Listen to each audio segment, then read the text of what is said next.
बिस्मिल्लाहिर्रहमानिर्रहीम। दोस्तों, जबर एजुकेशन न्यूज़ में खुशामदीद। दोस्तों, आज मैं आप लोगों को के पास वापडा के हवाले से एक और बेहतरीन वीडियो ला चुका हूँ, और वो ये कि वापडा में असिस्टेंट लाइनमैन की जो खालिया भर्ती हुई थी, उसमें से बाज़ लोगों ने केसेस किए थे और बाज़ उन्होंने छोड़ दिए थे वेटिंग लिस्ट में से।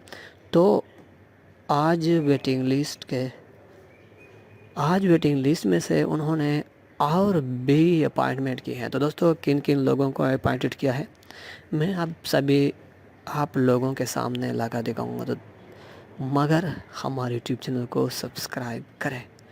तो दोस्तों, ये वापडा का ऑफिशियल वेबसाइट है, और उन्होंने वेटिंग लिस्ट में से जिन अफराद को या जिन कैंडिडेट को नॉमिनेट किया है या उठाया है, हर ज़िले में से दो दो तीन तीन चार चार, तो वो आपके सामने हैं। तो दोस्तों, वीडियो को लाइक करें।